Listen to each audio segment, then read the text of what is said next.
हरियाणा के पूर्व गृह एवं स्वास्थ्य मंत्री अनिल विज इस समय हमारे साथ मौजूद हैं। आज हम अम्बाला कैंट में हैं। इनसे काफ़ी मुद्दों पर चर्चा करेंगे। आखिर राजनीति में चल क्या रहा है और कैंट में, अम्बाला कैंट में क्या कुछ चल रहा है। सर, चुनाव प्रचार कैसे चल रहा है आपका? पहले तो ये बताइए। और सब ठीक है? बहुत बढ़िया चुनाव अभियान चल रहा है। मैं इससे पहले 6 चुनाव जीत चुका हूँ। इस चुनाव में उन तमाम चुनावों से मैंने लड़वाए भी बहुत सारे हैं। ज़्यादा रिस्पॉन्स मिल रहा है, लोगों में जोश है, उमंग है और लोग भरपूर संख्या में साथ दे रहे हैं। आप लोगों के बीच में जा रहे हैं, जो आपने काम किए हैं, क्या पब्लिक उन कामों के बारे में आपको बता रही है भी कि आपने बहुत अच्छे काम किए, कैसे काम किए, ऐसा आप मानते हैं? देखिए, यहाँ पर इस बार अम्बाला छावनी में जो चुनाव हो रहा है, ये 2 विचारधाराओं के बीच में हो रहा है। एक विचारधारा है काम करके उसके हिसाब से वोट मांगना, और दूसरी विचारधारा है झूठे सच्चे वादे करके, जैसे गुब्बारे वाला रंग बिरंगे गुब्बारे लेकर आता है, बेच के चला जाता है और वो गुब्बारे फूट जाते हैं। इन 2 चीज़ों के बीच में मेरे मुकाबले में 10 कैंडिडेट खड़े हैं। उनमें 2 कांग्रेस के हैं। दोनों कहते हैं मैं असली हूँ, वो नकली है। वो कहता है मैं असली हूँ, वो नकली है। परंतु असली कौन है, नकली कौन है, मुझे कुछ नहीं लेना इस बात से। इन दोनों की पार्टियों का हरियाणा में लंबे समय तक राज रहा है और इन्होंने, कांग्रेस पार्टी ने आज तक अम्बाला छावनी में एक भी विकास का काम नहीं कराया।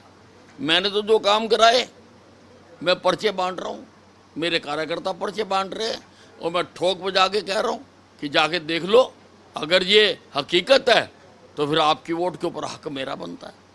लेकिन इनके पर्चे नहीं आ रहे, क्योंकि जो इन्होंने काम किए हैं वो छापने लायक है भी नहीं, वो छापे नहीं जा सकते जो कुछ इन्होंने किया। ये सब क्या आपके इलाके में कोई बड़ा नेता आने की संभावना है क्या? क्योंकि हमने पिछली बार भी देखा, कोई बड़ा नेता आपके पास या आप बुलाते नहीं या कोई आता नहीं। क्या मानते हैं आप, अब की बार कुछ संभावनाएं हैं? नहीं, मनोहर लाल जी आए थे 3-4 दिन पहले यहाँ पर, जो पूर्व मुख्यमंत्री हैं, और 2 दिन पहले धर्मेंद्र प्रधान जी भी आए थे। ऐसे बड़े नेता की कोई रैली का आयोजन किया गया हो, जैसे बड़ा? अगर पार्टी कहेगी तो कर लेंगे, पर मैंने आज तक कभी रैली की नहीं है अपने चुनाव में।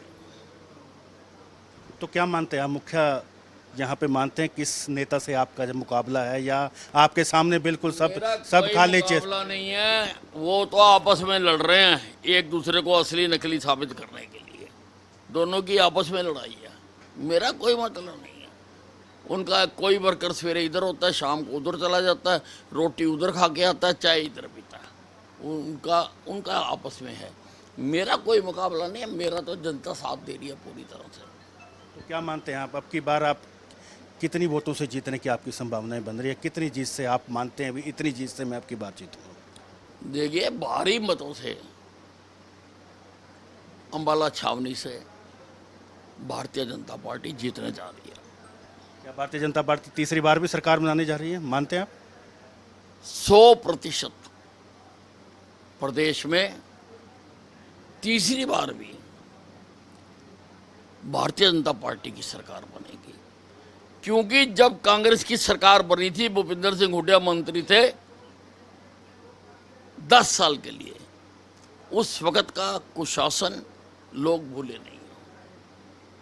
किस प्रकार से नौकरियों बेची गई, और आज इनके कई उम्मीदवार मंचों से उस बात की स्वीकार कर रहे हैं कि हम तो करते हैं, और किस प्रकार से तबादलों की मंडियां लगाई गई, और एक्विजिशन एक्ट की धारा 4 और 6 लगाकर भोले भाले किसानों की जमीनें हथियाकर बिल्डर माफिया को दी।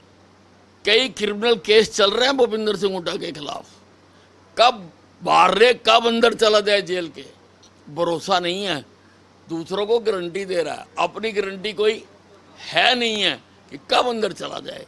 आज हरियाणा का किसान टेलीविज़न पर जब भूपेंद्र सिंह हुड्डा की तस्वीर आती है वो टेलीविज़न बंद कर देता है, किसी रास्ते से जाता है, वहाँ के किसान छुप जाते हैं, इतने डरे हुए हैं।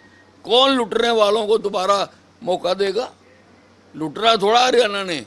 और तीसरी बात एक और है, मैंने सारा इतिहास देखा, हरियाणा के लोग राजनीतिक तौर पर बहुत परिपक्व हैं। उन्होंने हमेशा हरियाणा में वही सरकार बनाई है जिसकी केंद्र में होती है, और केंद्र में आ जाए बीजेपी की सरकार, और बीजेपी में नरेंद्र मोदी जी देश के लिए बहुत काम कर रहे हैं, वो देश को आगे लेके जाना चाहते हैं। 2047 तक वो विकसित भारत बनाना चाहते हैं। तो अगर ऊपर जिस पार्टी की सरकार है, नीचे भी उसी पार्टी की सरकार होगी तो बहुत खूब निभेगी, बहुत अच्छी चलेगी, और उसी रफ्तार से यहाँ का भी काम होगा। किसी गाड़ी में अगर एक गरारी किसी और मार्के की है, दूसरी गाड़ी किसी और मार्के की है, तो वो गाड़ी चलते नहीं है, रोज गेयर बक्सा खुला रहता उसका। भाई साहब, कांग्रेस की नेता कुमारी सैलजा का अपमान हुआ भूपेंद्र सिंह हुड्डा द्वारा, क्या आप मानते हैं भी दलित एक ऐसे नेता का अपमान हुआ? क्या आप भी मानते हैं कि उनका अपमान किया गया है? देखिए, कांग्रेस पार्टी में महिलाओं के लिए कोई स्थान नहीं है। मैंने कांग्रेस के एक पूर्व प्रधानमंत्री द्वारा लिखी गई पुस्तक पढ़ी थी। कांग्रेस का महिलाओं के प्रति क्या दृष्टिकोण है, उसमें उन्होंने अपनी कलम से लिखा। पढ़कर आंखें झुक जाती हैं। और इतनी बड़ी नेत्री को जिस प्रकार से असंसदीय शब्द कहेंगे, जाति सूचक शब्द कहेंगे, ये अब कांग्रेस की बात नहीं रह गई। ये अब हरियाणा का एक एक आदमी इस बात का कांग्रेस को सबक सिखाना चाहता है, सबक सिखाना चाहता है। सीएम बनने का सपना आपका अभी भी साकार है या बदल दिया आपने? नहीं, मैंने कभी सपने लिए ही नहीं। और मैं आपको एक बात बताऊं, मुझे सपने आते ही नहीं। मैं तो सोता हूँ और उठ जाता हूँ, मुझे सपने नहीं आते। हाँ, इतनी बात जरूर है, मैंने आज तक पार्टी से कभी कुछ नहीं मांगा। मैं सीनियर हूँ, मैं 2014 में भी सीनियर मोस्ट था, मैंने तब भी कहीं क्लेम नहीं किया, कहीं कोई बात नहीं आई। लेकिन इस बार जब प्रदेश में मुख्यमंत्री बदला गया, मनोहर लाल जी को हटा के नायब सिंह सैनी को बनाया गया, तो हरियाणा में एक बात चली कि भाई अनिल विज क्यों नहीं। मुझे हरियाणा के अनेक संस्थाएं, अनेक लोग ने आके ये बात बताई, और उन लोगों को हमारे कुछ सज्जनों ने ये बताया कि अनिल विज भी हो सकता है, लेकिन अनिल विज तो बनना ही नहीं चाहता, वो तो इनकार करता है। तो मैंने उस बात का जवाब दिया कि मैंने आज तक मांगा नहीं है कुछ भी, लेकिन अगर पार्टी मुझको बनाएगी, मुख्यमंत्री बनाएगी, तो मैं हरियाणा की तकदीर और तस्वीर दोनों बदल। इस साहब, आज अमित शाह जी बराड़ा के अंदर आए हैं क्योंकि आपकी कंस्टिट्यूंसी अम्बाड़ा में ही पड़ता है, तो आपको कोई निमंत्रण मिला उनकी तरफ से या कुछ ऐसा? नहीं, मुझे वैसे जानकारी है कि आए हुए हैं, हमारे बहुत वरिष्ठ नेता हैं, और लेकिन चुनाव आयोग की कुछ पाबंदियाँ हैं। प्रोग्राम में अगर मैं स्टार प्रचारक होता फिर तो मैं जा सकता था, फिर तो मेरा खर्चा जुड़ता नहीं है। नहीं तो फिर अगर कोई दूसरा कैंडिडेट जाए तो उसके खर्चे में सारी रैली के खर्चे जुड़ जाते हैं, तो इसलिए कहीं जाया नहीं जाता। इस साहब, 5 सितंबर को आपको पता है वोट पड़नी है, तो आप पब्लिक के लिए, अम्बाड़ा कैंट वासियों के या हरियाणा के लिए कुछ लोगों को मैसेज देना चाहेंगे?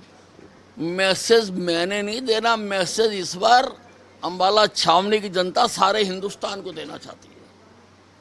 अम्बाला छावनी की जनता इस बार बाकी सारे उम्मीदवारों की जमानत जब्त करा के देश में एक संदेश देना चाहती है कि जनता अब केवल केवल केवल केवल केवल काम करने वाले नेताओं को चाहती है, अब दूसरे लोगों को नहीं चाहती। और अगर अम्बाला छावनी से ये संदेश चला गया, सारे देश की राजनीति सुधर जाएगी और ये देश देखते ही देख के तरक्की के शिखर तक पहुंच जाएगा।